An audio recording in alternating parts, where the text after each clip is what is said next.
എല്ലാ മാന്യ പ്രേക്ഷകർക്കും മരിയ വിഷനിലേക്ക് സ്വാഗതം. ഇന്നത്തെ നമ്മുടെ അതിഥി കഴിഞ്ഞ ദിവസങ്ങളിൽ പത്രമാധ്യമങ്ങളിലൊക്കെ വലിയ വാർത്തയായി വന്ന ഒന്നായിരുന്നു. ഒഡീഷയിൽ 2 മലയാളി വൈദികർക്ക് മർദ്ദനമേറ്റു. മഞ്ഞുമേൽ കാർമൽ OCD ആശ്രമത്തിലെ 2 വൈദികരായിരുന്നു അവർ. പ്രേക്ഷിത പ്രവർത്തനവുമായി ബന്ധപ്പെട്ട് ഒഡീഷയിലെ അവരുടെ ആശ്രമത്തിൽ വെച്ചാണ് അവർക്ക് മർദ്ദനമേറ്റത്. 90 വയസ്സുള്ള വന്യവയോധികനായ ഫാദർ ലീനസ് പുത്തംവീട്ടിലച്ചൻ, അദ്ദേഹം അവിടെ അനുഭവിച്ച വേദനകളും മർദ്ദനങ്ങളെയൊക്കെ പറ്റി മരിയ വിഷനോട് മനസ്സ് തുറക്കുന്നു. നമുക്ക് അദ്ദേഹത്തിൻ്റെ വാക്കുകൾ കേൾക്കാം.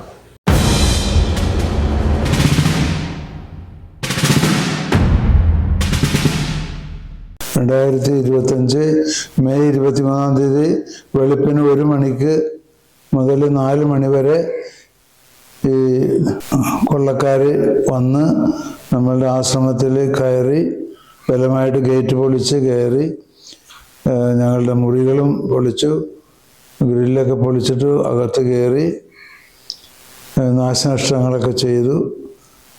കുറച്ച് പൈസ ഉണ്ടായത് എടുത്തു. അത് കഴിഞ്ഞിട്ട് അവർ ഞങ്ങളെ മർദ്ദിച്ചു, ഭയപ്പെടുത്തി. നിങ്ങൾ ഇനി ഇവിടെ നിൽക്കണ്ട, നിങ്ങളുടെ മിഷൻ പ്രവർത്തനം മതി, നിങ്ങൾ നാട്ടിലേക്ക് തിരിച്ചു പോവുക എന്ന് പറഞ്ഞു. അപ്പോൾ അതിന് മുമ്പ് അവർ ചെയ്തത് എൻ്റെ മുറിയിൽ വന്നിട്ട് എന്നെ ബലമായിട്ട് വെളുപ്പിന് കയറി എൻ്റെ കയ്യിലും 2 കയ്യിലും ഓരോരുത്തർ പിടിച്ച് ഒരു കാലിലും പിടിച്ച് എന്നിട്ട് മർദ്ദിച്ചു. അപ്പോൾ ഞാൻ സ്വരമുണ്ടാക്കിയപ്പോൾ അവർ സ്വരമുണ്ടാക്കരുതെന്ന് പറഞ്ഞ് കത്തി വെച്ച്. പിന്നെ ഞാൻ സ്വരമുണ്ടാക്കൂലെന്ന് പറഞ്ഞ് അങ്ങനെ എങ്കിലും അവർ എൻ്റെ വായിൽ ബാത്ത് ടവൽ കെട്ടി എൻ്റെ കൈ പുറകിലേക്ക് വെച്ച് കെട്ടി എന്നെ മറ്റേ അച്ഛൻ്റെ മുറിയിലേക്ക് കൊണ്ടുപോയി. ആ അച്ഛനെയും ഇതുപോലെ തന്നെ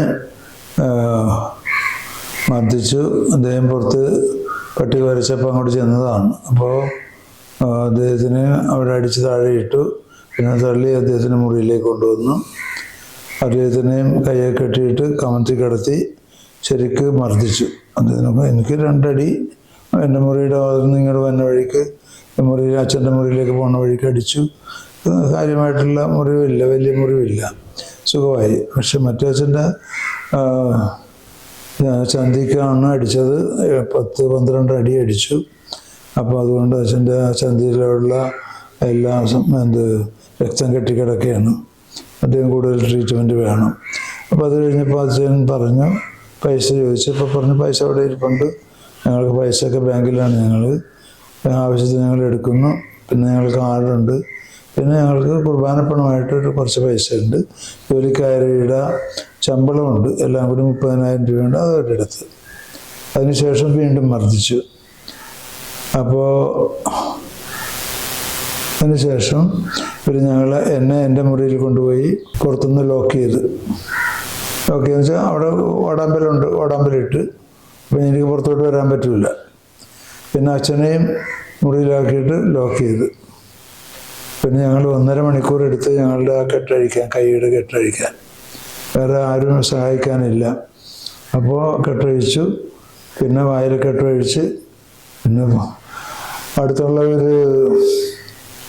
ഒരു പൂജാരി ഇങ്ങനെ അച്ഛൻ വിളിച്ച് ടോർച്ചൊക്കെ അടിച്ച്. അപ്പോൾ പൂജാരി വന്ന് ഞങ്ങളുടെ റൂം തുറന്നാണ് ഞങ്ങൾ രക്ഷപ്പെട്ടത്. എന്നിട്ട് അച്ഛൻ ഉടനെ തന്നെ പോലീസ് സ്റ്റേഷനിൽ പോയി റിപ്പോർട്ട് ചെയ്ത് പോലീസുകാർ വന്നു. അവർ നോക്കി. അതിനുശേഷം ഞങ്ങൾ ആശുപത്രിയിൽ കൊണ്ടുപോയി, ഫസ്റ്റ് എയ്ഡിന് വേണ്ടിയിട്ട് ആശുപത്രിയിൽ കൊണ്ടുപോയി. പിന്നെ അതിനുശേഷം പോലീസ് സ്റ്റേഷനിൽ പോയി. അന്ന് കാലത്ത് മുതൽ 3 മണി വരെ ഞങ്ങൾക്ക് അങ്ങനെയായിരുന്നു ഞങ്ങളുടെ ജീവിതം. പിന്നെ അടുത്തുള്ളൊരു സിസ്റ്റേഴ്സാണ് ഞങ്ങൾക്ക് ഭക്ഷണമൊക്കെ നൽകുകയും അവരുടെ വണ്ടിയിൽ ഞങ്ങളെ ആശ്രമത്തിൽ കൊണ്ടാക്കുകയും ചെയ്തത്. ഇതാണ് ചുരുക്കത്തിൽ സംഭവിച്ചത്. ഒഡീഷയിൽ ഏത് സ്ഥലത്തായിരുന്നു ഈ ആശ്രമം? ഈ ആശ്രമം കുച്ചിണ്ട, സംബൽപൂർ ഡിസ്ട്രിക്റ്റിലെ കുച്ചിണ്ട എന്ന് പറയുന്ന ടൗണിനടുത്താണ് ചെറുവാട്ടി. നമ്മൾ ഗ്രാമത്തിലാണ്, കുഗ്രാമമാണ്.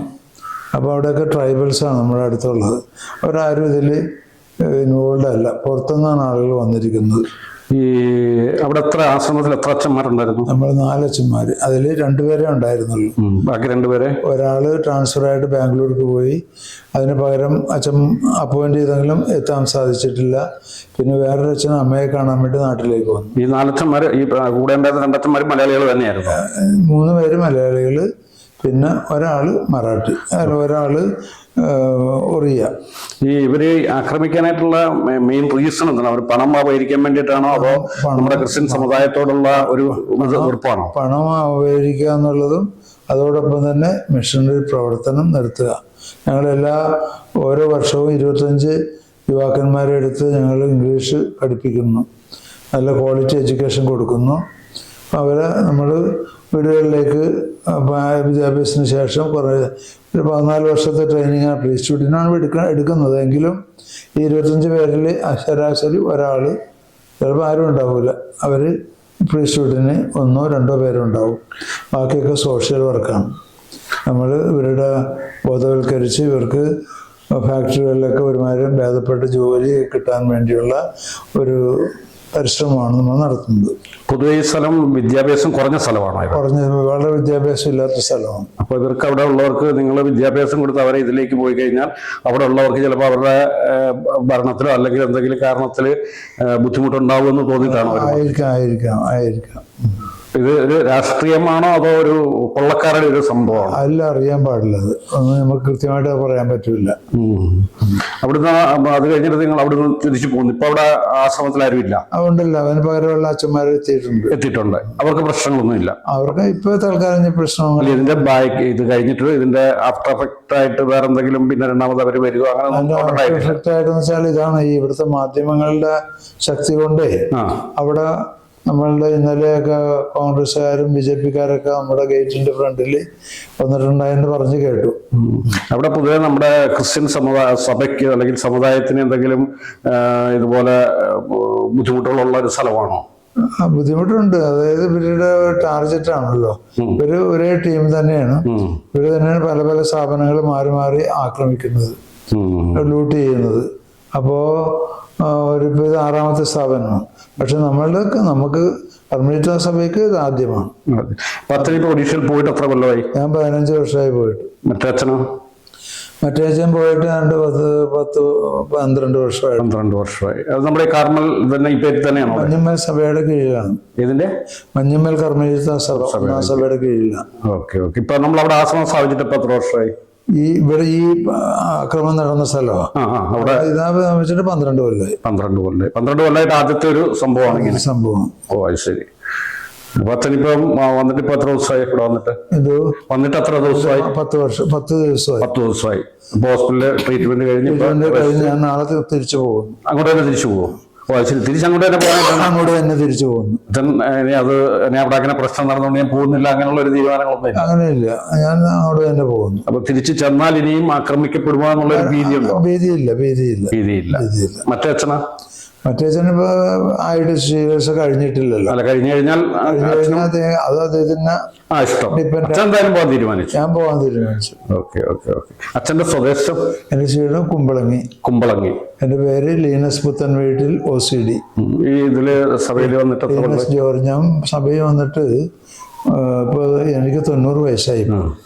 സഭയിൽ വന്നിട്ട് ഇപ്പോ 1954 വന്നാണ്. പഠിക്കുന്ന സമയത്ത്, ഹൈസ്കൂളിൽ പഠിക്കുന്ന സമയത്ത് വന്നു. അതിനുശേഷം ഇപ്പോൾ 54 46 66 4 70 വർഷം കഴിഞ്ഞു. ഓക്കെ.